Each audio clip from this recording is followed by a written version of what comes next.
साथ ही साथ Pakistan super league का इख्तिताम हुआ और आगाज़ जैसा भी हुआ हो और कंट्रोवर्शियल आगाज़ रहा और कंट्रोवर्शियल ही पूरा हमने देखा कि इसका स्टेटस रहा। ऑल्दो कि हमें अच्छी न्यूज़ भी इससे मिलती रहीं और कुछ हाइलाइट्स भी सामने आती रहीं, कुछ इमर्जिंग प्लेयर्स अच्छी परफॉर्मेंसेस भी सामने दिखाई दी, लेकिन इसका जो इख्तिताम हुआ है वो इस वक्त पूरी दुनिया में इंटरनेशनली हेडलाइंस बना रहा है। मौज़ूए बहस है कि जिस तरह से इसमें इस्लामाबाद यूनाइटेड ने जीतने के बाद जो पैलेस्टीनियन फ्लैग्स थे उसके साथ सेलिब्रेट किया और जो एंड में जो ग्राउंड का चक्कर लगाते हैं वो पैलेस्टीनियन फ्लैग्स उनके साथ मौजूद थे। बिलखसूस इसको लीड कर रहे थे इस्लामाबाद यूनाइटेड के कैप्टन शादाब खान। तो ये एक बहुत ही अच्छा मैं कह सकती हूँ कि साइन है पाकिस्तान सुपर लीग के लिए भी, और क्योंकि एक इल्ज़ाम आ रहा था कि किसी तरह से जो फैंस है, क्रिकेट फैंस हैं, उनकी आवाज़ को दबाने की कोशिश की जा रही है, लेकिन जिस तरह से इसका इख्तिताम हुआ है ये एक बहुत ही अच्छा साइन है कि जो फैंस हैं उनको भी किसी हद तक तक़वियत मिली है कि जो हमारे स्टार्स हैं और हम एक ही पेज पर हैं। बात जब आती है किसी भी ह्यूमैनिटेरियन इशू की, बात जब आती है बिलखसूस पैलेस्टाइन की, जो हमारा सेंटिमेंट है वो सेम ही दिखाई देता है। और सबसे पहले इसके ऊपर मैं चाहूँगी कि हम बात भी करें और कुछ इसको रैप अप भी करें कि इससे हमें क्या टैलेंट जो है वो सामने नज़र आया है, क्या टैलेंट हमें मिला है। और साथ ही साथ आपसे ये मैं बात करना चाह रही हूँ कि पाकिस्तान सुपर लीग के बाद जो अब नेक्स्ट सीरीज़ है, न्यूजीलैंड की सीरीज़ है, वो सीरीज़, उसके बाद इंग्लैंड की जो सीरीज़ है और इसके अलावा जो वर्ल्ड कप की तैयारियां हैं उसके ऊपर हम बात करेंगे। हमें जो नेक्स्ट गेस्ट हैं वो अब से कुछ देर में ज्वाइन करने वाले हैं, लेकिन उससे पहले पाकिस्तान सुपर लीग में जो सबसे ज़्यादा इम्प्रेसिव परफॉर्मेंस नज़र आई वो बाबर आजम की आई, क्योंकि बाबर आजम के ऊपर काफ़ी ज़्यादा इससे पहले क्रिटिसिज्म भी होता रहा कि कंसिस्टेंसी के हवाले से उठते रहे, फिर ये कि T20 की प्लेयर हैं या नहीं प्लेयर, उनके बैटिंग ऑर्डर पे फिर कैप्टनसी ली गई, तो वो बाबर आजम का के ऊपर हमें कोई प्रेशर इस पूरी पाकिस्तान सुपर लीग में दिखाई नहीं दिया और वो काफ़ी फ्रेश बाबर आजम दिखाई दिए, जो कि पाकिस्तान की टीम के लिए एक बड़ा अच्छा साइन है। इसी पे बात करेंगे। स्पोर्ट्स एनालिस्ट बहराम काजी ने हमें ज्वाइन कर लिया। अस्सलाम वालेकुम बहराम, बहुत शुक्रिया आपके वक्त का। सबसे पहले तो ये बताएं कि आपने इतने मैचेस कवर किए, नॉन स्टॉप आपकी मैं कवरेज और अपडेट्स देखती थी सोशल मीडिया पर भी, आपको तो काफ़ी बोरियत हो रही होगी, आपको तो लग रहा होगा कि ज़िंदगी से कुछ कम हो गया है, क्योंकि जितना आप इन्वॉल्व थे, जितना आप इन्वेस्टेड थे पाकिस्तान सुपर लीग में। जी, अस्सलाम वालेकुम नीलम, वालेकुम सलाम बल्कि, और बहुत बहुत शुक्रिया आपका शो पे दावत देने का। फिर से पहले भी एक दफ़ा आ चुका हूँ एंड हाँ, आप कह सकते हैं कि इतनी हेक्टिक चल रही थी ज़िंदगी के, मैं तो कहता हूँ कि थोड़ा सांस लेने का वक्त मिल गया अब। एक तरह से उतनी बुरी चीज़ नहीं कि PSL ख़त्म हुआ है। क्या शानदार टूर्नामेंट था, इतना क्लोज कंपटीशन रहा, इतने ज़्यादा मैचेस में, लास्ट बॉल तक इतने मैचेस गए, तो बहुत ही उस तरह आप कह सकते हैं थ्रिलिंग एक टूर्नामेंट गुजरा। और वैसे तो मैं मतलब ग्लोबल क्रिकेट कवर करता हूं तो इतना उस तरह ब्रेक नहीं मिलती, बट यस, आप दोनों चीजें बिल्कुल दुरुस्त है यहाँ पे। मैं खुश हूं कि थोड़ा सा सांस लेने का वक्त भी मिला और इस चीज की उदासी, एक PSL भी खत्म हो गया, but what a fantastic tournament, और कवर करने का बहुत ही ज्यादा मजा आया, बहुत एंजॉय किया मैंने। अच्छा, सबसे ज़्यादा आपके लिए इस PSL की कोई ऐसी मेमोरी जिसको आप अपने साथ रखना चाहेंगे, कोई ऐसी इंटरेस्टिंग मोमेंट, कोई ऐसी हाईलाइट, और वो कौन से ऐसे मोमेंट्स थे जो आपको लग रहा है कि ये पाकिस्तान सुपर लीग सीजन 9 के बेस्ट मोमेंट्स थे? मोमेंट्स तो चले थोड़ा वो ज्यादा नैरो डाउन हो जाता है, बट आई वुड से कि एक जो इस्लामाबाद ने मुल्तान को हराया पिंडी स्टेडियम में, आखिरी 3 बॉलों पे 8 रन चाहिए थे जब नसीम शाह चल कर आए थे अंदर, फहीम अशरफ आउट हो गए थे, सिंगल लिया, उसके बाद इमाद वसीम ने छक्का चौका लगा दिया। फिर इमाद वसीम ने आखिरी तीनों मैचेस में, प्लेऑफ्स में, वो भी एलिमिनेटर 1, एलिमिनेटर 2 और फिर फाइनल, उसके अंदर player of the match performance थी। और आप कह सकते हैं कि पीक कर गई सही टाइम पे बिल्कुल Islamabad United. That was the beauty of their campaign. 5 लगातार मैच जीतकर पूरी टूर्नामेंट को ही जीत लिया उन्होंने, मुल्तान जैसी टीम को अपसेट किया, क्योंकि मुल्तान देखिए ऑन पेपर बेशक हम शुरू में भी यही बात करते हैं कि इस्लामाबाद सबसे स्ट्रांग लग रही है, मगर इस टूर्नामेंट के अंदर फाइनल से पहले सबसे अच्छी क्रिकेट मुल्तान सुल्तान्स खेल रहे थे, तो उनको इस तरह आकर हराना फाइनल में, और वो भी एक लास्ट बॉल पे, आप कह सकते हो वही best moment of the PSL है। हुनैन शाह जिन्होंने 17 रन खाए थे एक ओवर के अंदर और कैच भी ड्रॉप किया था उस मैच में। इतने प्रेशर के अंदर वो बैटिंग करना है, उन्होंने चौका मारा एंड में जिताने के लिए इस्लामाबाद यूनाइटेड को, then he was reduced to tears, रो पड़े वो। आपको इससे अंदाजा होता है कि कितनी ग्रेविटी ऑफ द ओकेजन उनके लिए ये अहमियत रखता था टूर्नामेंट कितना ज्यादा। और उनकी करियर का तो सबसे बड़ा मोमेंट था ये। तो देयर मेनी मोमेंट्स, इस तरह आप कह लें बाबर आजम के वो 100 भी एक मोमेंट था, और फिर बीच बीच में और भी और शानदार कुछ ऐसी इनिंग्स देखने को मिली। हमने रासी वैंडर डूसन ने 100 किया, हैदर अली ने एक मैच जिताया इस्लामाबाद यूनाइटेड को, उसामा मीर ने बड़ी शानदार बॉलिंग कराई, मोहम्मद अली ने शुरू में मुल्तान लेग में बड़ी शानदार बॉलिंग कराई। तो एक मोमेंट इस तरह नहीं है, एक बहुत ज्यादा कंबाइंड मोमेंट्स हैं। जैसा साइम अयूब, उन्होंने जो बैट और बॉल दोनों के साथ कर दिखाया हमें इस PSL, जितनी भी तारीफ की जाए कम है उसकी।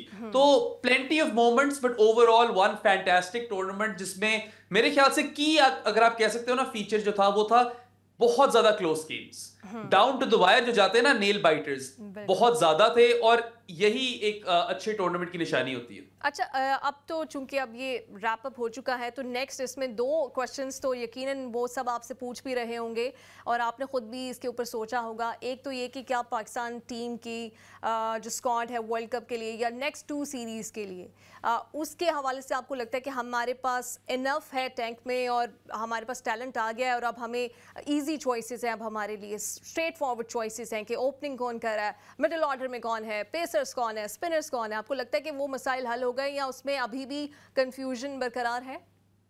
देखें, पाकिस्तान में ना रिसोर्सेस अवेलेबल हमेशा होती हैं, रिसोर्सेस को ऑप्टिमली यूज कभी नहीं किया जाता। सही है, सही प्लेयर को सही तरह इस्तेमाल करना। जैसा न्यूजीलैंड की जो क्रिकेट है ना, वो उनके पास रिसोर्सेस लिमिटेड है, मगर जो है वो उनको बेहतरीन तरीके से इस्तेमाल कर लेते हैं। पाकिस्तान में उल्टा हिसाब है, रिसोर्सेज हमेशा होती हैं, प्लेयर्स आपके पास मौजूद होते हैं, आप उनको इस्तेमाल नहीं कर पाते।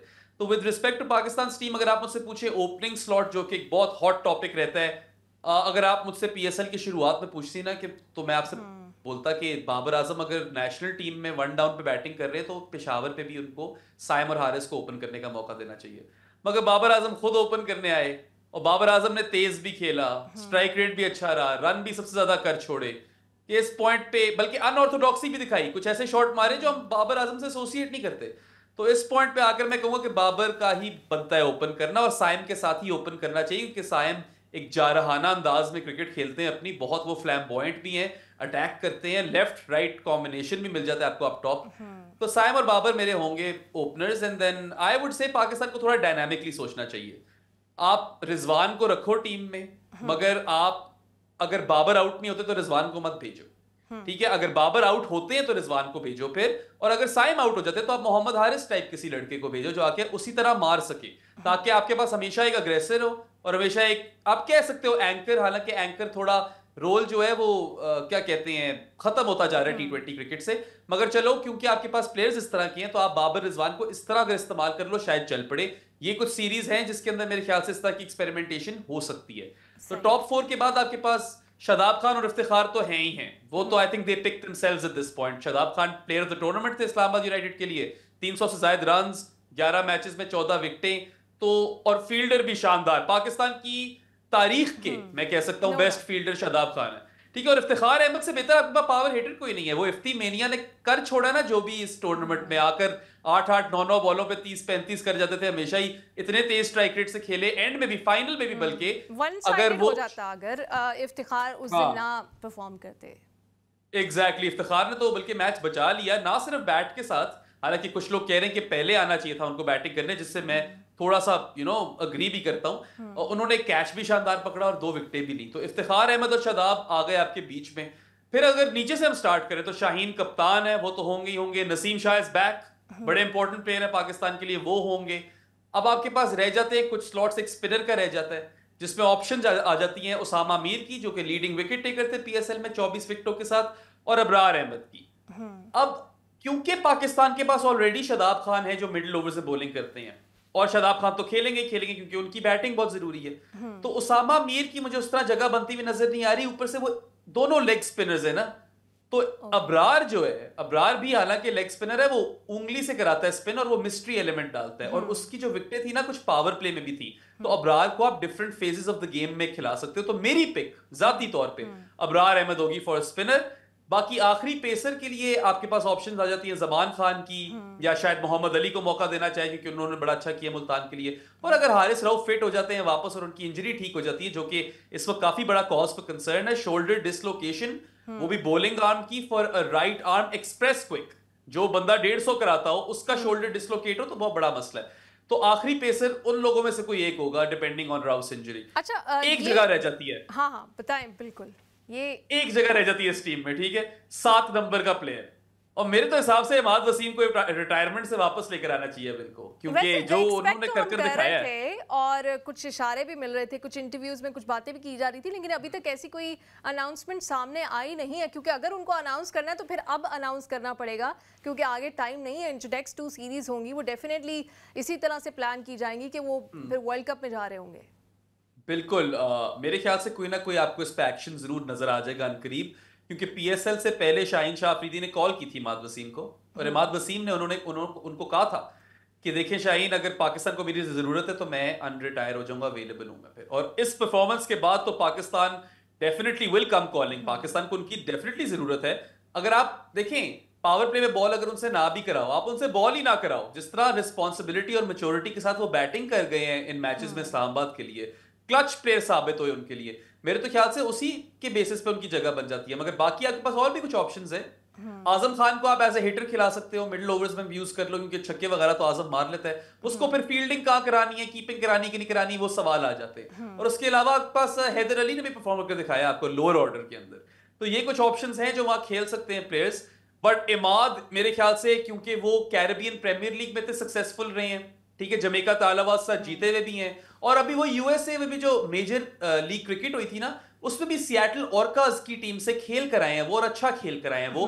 तो क्योंकि वर्ल्ड कप ऐसी कंडीशंस में है जहां पे इमाद ने एक्सेल किया है, और इमाद फॉर्म में है, और इमाद ने इस्लामाबाद को पीएसएल जिताने में बहुत एक अहम किरदार प्ले किया है, मेरे ख्याल से इट्स अ नो ब्रेनर, आपको वापस लाना होगा। सही। अच्छा बहराम, एक जो नई बहस है वो इस वक्त नई नहीं बहुत ही पुरानी है और हमेशा की बहस है, और हर सीरीज में होती है ये, पाकिस्तानी खास तौर पे जो स्पोर्ट्स जर्नलिस्ट हैं उनके लिए होती है। आपने भी सुनी होगी यकीनन, कैप्टनसी का मसला, कि भाई कैप्टन रिजवान ज़्यादा अच्छे हैं, रिएक्ट नहीं करते, कोई कैचेस छोड़ रहा है, बड़ा काम रहते हैं, ज़्यादा मैच्योर हैं। फिर बाबर आजम की कैप्टनसी के भी, बाबर आजम एक डिफरेंट ही बाबर आजम दिखाई दे रहे थे, उनकी पेशावर ज़ल्मी के लिए जो कैप्टनसी थी बड़े ही फ्रेश दिखाई दे रहे थे, बड़ी कॉन्फिडेंट दिखाई दे रहे थे। शाहीन आफरीदी, उनकी अपनी परफॉर्मेंस, फिर उनकी टीम की परफॉर्मेंस, फिर न्यूजीलैंड सीरीज़ का जो बैगेज उनके साथ आ रहा था उससे थोड़े से ऑफ कलर दिखाई दे रहे थे। तो आपको भी लगता है कि होनी चाहिए बहस, कुछ चेंजेस हो सकती हैं, या फिर ऐसे ही ये जाने दिया जाए इसको? देखिए नीलम, आम तौर पे तो अगर आप मुझसे पूछें ना, तो मैं उस तरह की ख्याल रखता हूं कि कप्तान को टाइम देना चाहिए, ठीक है, फॉरन चॉप एंड चेंज नहीं करना चाहिए, आपको एक सर्टेन अमाउंट ऑफ टाइम देकर उनको मतलब ग्रूम भी करें, उनको अपना लोहा आजमाने का मौका सही तरीके से दें। और अगर वो एक सर्टेन तरीके की क्रिकेट खेलना चाह रहे हैं या सर्टेन तरीके की टीम बनाना चाह रहे हैं, उनको आप एक एक्सटेंडेड रन दोगे तभी वो अपना काम कर सकेंगे। शॉर्ट टर्म रिजल्ट्स नहीं, लॉन्ग टर्म रिजल्ट्स की तरफ जाना चाहिए। बट मसला ये है कि वर्ल्ड कप सर पे आया खड़ा है, और एक और मसला ये है कि शाहीन शाह अफरीदी की कप्तानी से मैं खुश नहीं हूं, क्योंकि ठीक है राशिद खान नहीं थे, बीच में वीसा भी इंजर हो गए, राउफ इंजर हो गए, आप कह सकते हो कि उनका ड्राफ्ट भी अच्छा नहीं था क्योंकि रिप्लेसमेंट्स उस तरह की थी नहीं, तो उनको कप्तानी करने में और मुश्किल इसलिए होगी क्योंकि रिसोर्सेज ही नहीं थी। मगर आप ये भी तो देखिए कि उन रिसोर्सेज के बावजूद वो अच्छी कप्तानी नहीं कर रहे थे, और कुछ ऐसे डिसीजंस थे जो नहीं समझ आए, और उनको बहुत शौक है उनको खुद बहुत शौक है कि खुद ऊपर आकर बैटिंग करने आ जाते हैं। ठीक है, कभी चल भी जाती है चीज, मगर यार अगर वो लेट्स से पाकिस्तानी कप्तान हो और शादाब या इफ्तिखार से ऊपर बैटिंग करने शाहीन आ जाए, तो ये तो फिर मसला हो जाएगा, राइट? तो इस तरह की चीजें डर लगता है उनसे, और यंग कप्तान है वो। देखें, not to take anything away from him, 2 लगातार पीएसएल जीते हैं, उनको उस पर दाद देनी बनती है, but Rashid Khan, peak Shaheen Afridi and peak Haris Rauf along side Zaman Khan जो किसी से खेले नहीं जा रहे थे, और फिर सिकंदर रजा भट्ट और डेविड वीसा से आपने 4 ओवर निकाले। इससे बेहतर बॉलिंग अटैक शायद T20 क्रिकेट की हिस्ट्री में इंटरनेशनल और फ्रेंचाइज असेंबल ही नहीं हुआ कभी, सही है? तो उस बॉलिंग अटैक को मैनेज करना कोई इतनी बड़ी बात नहीं है, इससे कोई कोई भी कप्तान वो मैनेज कर सकता है, इट्स फेयरली स्ट्रेट फॉरवर्ड। तो इसलिए मैं समझता हूं कि शायद यहाँ पे आप ला सकते हैं शायद किसी और कप्तान को, may be Rizwan can come in, because मेरे ख्याल से एक तो वो जिस तरह आपने बोला कूल काम कंपोज्ड कैरेक्टर है, लड़कों को साथ लेकर चलते हैं, बड़े डेडिकेटेड हैं, जीतने के लिए मैदान में उतरते हैं और ऑल्सो टैक्टिकली मुझे काफी साउंड लगते हैं रिजवान। मुझे लगता है टैक्टिक्स उनकी ऑन सही। पॉइंट है। बाबर की कप्तानी बड़ी अच्छी थी, नो डाउट, आई थिंक बहुत अच्छी कप्तानी की है पेशावर के लिए, मगर बैगेज आ गया वहां पे। बैगेज के साथ अब शायद आगे आप लेकर उसको नहीं चल सकते। बिल्कुल। और शदाब पीएसएल तो जीत गए, मगर कप्तानी बीच में कई कई जगहों पे मुझे ऑफ लगी बॉलिंग चेंजेस सही। के हिसाब से खास तौर पे। But credit to him, PSL वो जीत गए तो उनको क्या ही इस वक्त बोल सकते हैं। बिल्कुल। But yeah there is a conversation to be had over here. ये रिजवान के नाम पे तो मैं आपसे टोटली 200% अग्री करूंगी। ऑब्वियसली मैं तो उनकी पर्सनली बहुत बड़ी फ़ैन हूँ। बहुत शुक्रिया बहराम, आपने टाइम दिया और मुझे ऐसा लग रहा था जिस तरह से आप नॉन स्टॉप बोलते जा रहे थे ना कि बड़ा आपने कीनली ऑब्जर्व किया है पूरा पाकिस्तान सुपर लीग।